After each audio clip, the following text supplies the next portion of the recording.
Hello అండి, అస్సలం అలైకుం, నమస్కారం. నేనైతే ఈరోజు గుత్తి వంకాయ కర్రీ చేస్తున్నానండి. నేనైతే ముందుగా అయితే ఈ వంకాయలను తీసుకున్నాను. వంకాయలు అనేవి మనం ఒకే సైజులో తీసుకోవాలి. మొత్తం అనేవి చిన్నవైనా సరే పెద్దవైతే, కాకపోతే మనకు చిన్నవి ఈ మీడియం సైజులో ఉంటే వంకాయలు మనకు కర్రీ అనేది చాలా టేస్ట్గా వస్తుంది, చాలా బాగా ఉడుకుతాయి. ఇప్పుడు మనం మసాలాను రెడీ చేసుకుందాం. ఒక మిక్సీ గిన్నె తీసుకుందాం. ఇందులో మనము కొబ్బరి తురుమును వేసుకోవాలి.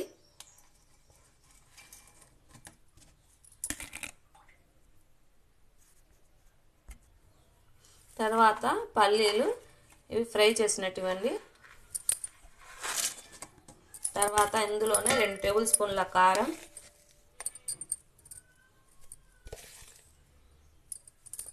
1 టేబుల్ స్పూన్ ధనియాల పొడి, కొద్దిగా పసుపు, వెల్లుల్లిపాయలు, చిన్న అల్లం ముక్క. ఈ అల్లం ముక్కను చిన్న చిన్న ముక్కలుగా కట్ చేసుకుని వేసుకోవాలి. కట్ చేసుకున్న అల్లం ముక్కలు, తర్వాత ఇందులోనే కొత్తిమీర, శుభ్రంగా కడిగేసిన చింతపండు, తర్వాత ఇందులోనే కొద్దిగా ఉప్పు, మొత్తం మనము గ్రైండ్ చేసుకోవాలండి. ఈ విధంగా పొడి చేసుకున్న తర్వాత ఇందులో కొన్ని వాటర్ వేసి మనం పేస్ట్ లాగా చేసుకోవాలి. ఎక్కువ నీళ్ళు వేయకూడదండి, ఎందుకంటే ఇది గుత్తి వంకాయ కర్రీ కాబట్టి మసాలా అనేది మనకు ఫిట్టుగానే ఉండాలి. అందుకే లైట్గా వాటర్ వేసుకోవాలి. ఇలా మెత్తగా మనం గ్రైండ్ చేసుకోవాలి. ఇప్పుడు ఈ వంకాయలను, ఈ తొడమలు అనేవి కొద్దిగా కట్ చేసుకున్న తర్వాత ఉప్పు నీళ్ళలో వేసుకోవాలండి. ఈ వంకాయలను కట్ చేసుకొని ఇప్పుడు ఈ వంకాయల తొడమలను కట్ చేసుకుందాం. ఈ విధంగా కట్ చేసుకోవాలి.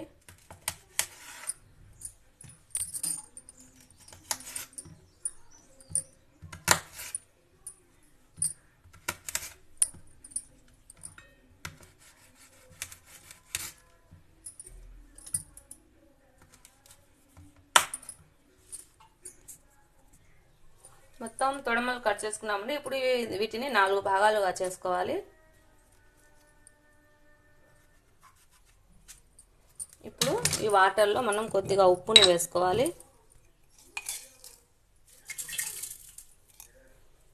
ఉప్పు వేసుకున్న తర్వాత ఈ కట్ చేసుకున్న ఈ వంకాయలను వేసుకోవాలి. ఇందులో పురుగులు ఉన్నాయో లేదో చూసి వేసుకోవాలండి.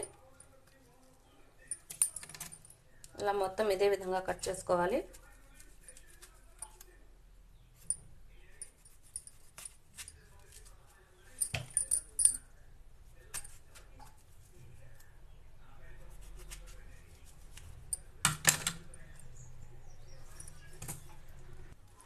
ఇలా మొత్తం కట్ చేసుకొని మనం ఉప్పు నీళ్ళలో వేసుకున్నాము. ఇప్పుడు మనము టమోటాలను, ఉల్లిపాయను కట్ చేసుకోవాలి చిన్న చిన్న ముక్కలుగా. నేనైతే 1 ఉల్లిపాయ, 2 టమోటాలు తీసుకున్నానండి. వీటిని చిన్న చిన్న ముక్కలుగా కట్ చేసుకుందాం.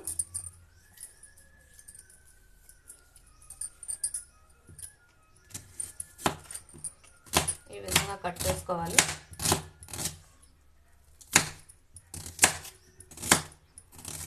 మనం ఈ మసాలాలో కావాలంటే నువ్వులు కూడా వేసుకోవచ్చండి. నేనైతే నువ్వులు వేయడం లేదు, మాకు ఈ విధంగానే అలవాటు. చాలామంది ఎక్కువ టమోటాలు, ఉల్లిపాయలు ఎక్కువ వేసుకుంటారు.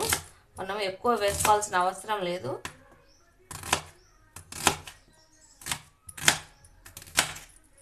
ఈ విధంగా కట్ చేసుకోవాలి.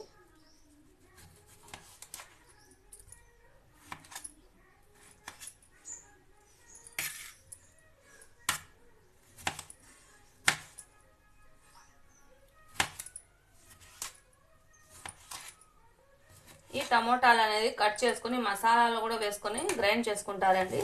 నేనైతే మసాలాలు వేయనండి, గ్రైండ్ చేయను. మసాలా వేయించేటప్పుడు వేసేస్తాను. అలా వేస్తే చాలా బాగుంటుంది.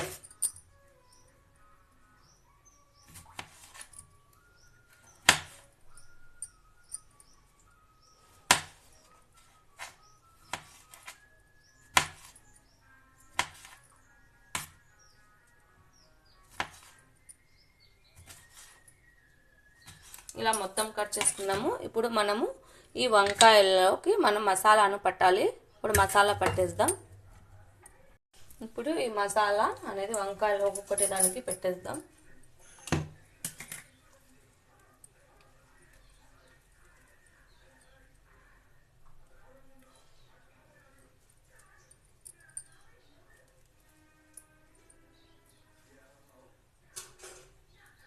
ఈ విధంగా ఒక్కొక్కటి పెట్టుకోవాలి.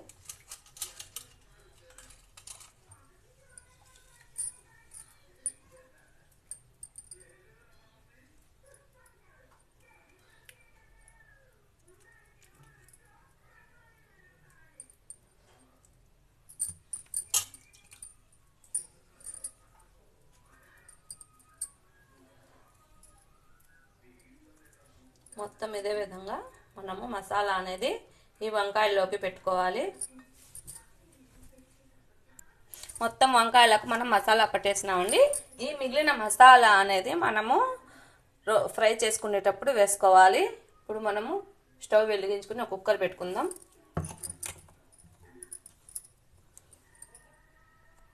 ఇప్పుడు మనం స్టవ్ వెలిగించుకుని కుక్కర్ పెట్టుకుందాం.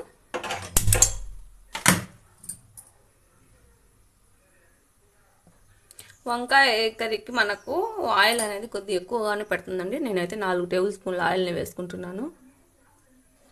ఇది గుత్తి వంకాయ కర్రీ కాబట్టి మనకు ఆయిల్ ఎక్కువ ఉంటేనే మనకు టేస్ట్గా వస్తుంది.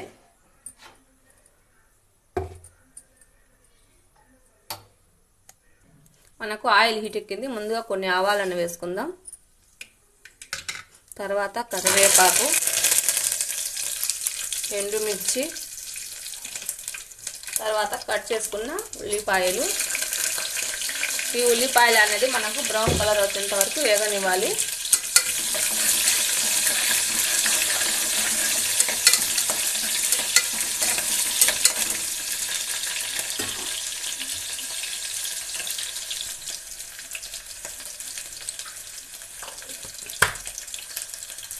ఉల్లిపాయలని మనకు ఫ్రై అయిపోయినాయి. ఇప్పుడు మనం మిగిలిన ఈ మసాలాను వేసుకోవాలి.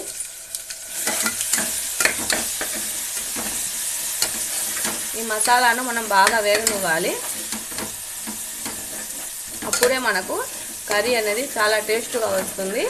మనకు మసాలా ఎంత బాగా వేగితే అంత బాగా కర్రీస్ అనేవి వస్తాయండి. పచ్చివాసన మొత్తం పోవాలి. మసాలా అయితే మనకు దగ్గర పడింది. ఇప్పుడు ఇందులో కొంచెం కట్ చేసుకున్న ఈ టమోటాలను వేసుకుందాం.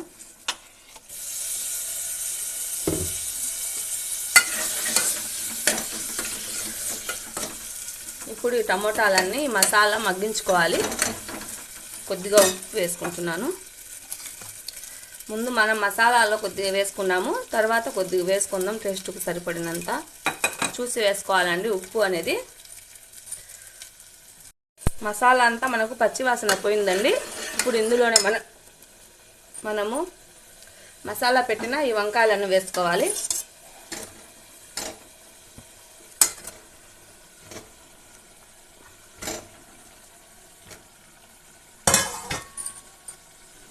ఇలా మొత్తం కలుపుకొని ఒక 5 నిమిషాలు ఈ వంకాయలను మనం మగ్గించుకుందాం.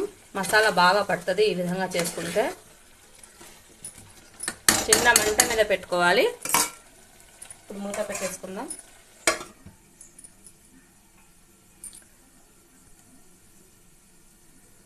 ఇప్పుడు మనం మూత తీసి చూద్దాం.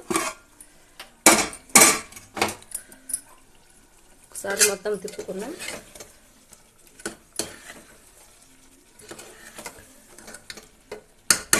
ఈ విధంగా రెడీ అయినప్పుడు ఇందులో మనం వాటర్ని వేసుకోవాలి. మనకు గ్రేవీనెస్ని బట్టి మనము నీళ్ళని వేసుకోవాలి. ఇప్పుడు ఇందులో నీళ్ళని వేసుకుందాం. ఇది మసాలాలో ఉండే నీళ్ళేనండి. ఇప్పుడు మనకు ఈ మసాలాలో ఉండే నీళ్ళు మనకు ఉప్పు సరిపోయిందో లేదో చూసుకొని ఇప్పుడు కుక్కర్ మూత పెట్టేసుకోవాలి. 2 విజిల్స్కేనండి, ఎక్కువ పెట్టుకోకూడదు. ఉప్పు అయితే సరిపోయింది. ఇప్పుడు కుక్కర్ మూత పెట్టేసుకుందాం. 2 విజిల్స్ వచ్చినాక మనం స్టవ్ని ఆఫ్ చేసుకోవాలి.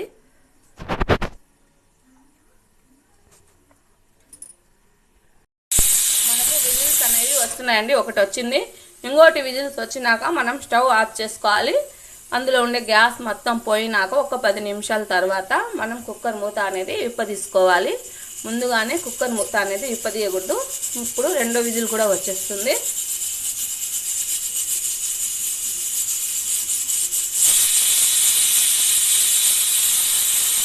ఎక్కువ ఉడకాల్సిన అవసరం లేదండి. ఇప్పుడు స్టవ్ ఆఫ్ చేసుకుందాం. ఇంకా ఎక్కువ పెట్టుకుంటే మనకు వంకాయలు అనేవి మొత్తం నలిగిపోతాయి, ఎక్కువగా అంత టేస్ట్ అనిపించదు. 2 విజిల్స్కి అయితే మనకు కర్రీ అనేది రెడీ అయిపోతుంది. ఇప్పుడు మనం ఈ విధంగానే విడిచిపోయాలండి. గ్యాస్ మొత్తం వెళ్ళిపోవాలి. ఇప్పుడు స్టవ్ ఆఫ్ చేస్తున్నాం కదా, 10 నిమిషాల తర్వాత దాన్ని మూత తీసి చూద్దాం. ఇప్పుడు ఇందులో ఉండే గ్యాస్ మొత్తం వెళ్ళిపోయిందండి. ఇప్పుడు మనం కుక్కర్ మూత తీసి చూద్దాం. చూడండి కర్రీ అనేది ఎంత చక్కగా వచ్చిందో. ఇప్పుడు ఈ కర్రీని వేరొక గిన్నెలోకి తీసుకుందాం.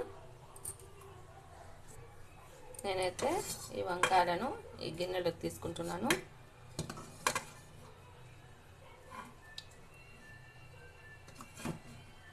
చూడండి మనకు వంకాయ అనేది ఎంత బాగా చక్కగా ఉడికిపోయిందో. ఇప్పుడు పైనుంచి కొద్దిగా కొత్తిమీరను చల్లుకుందాం.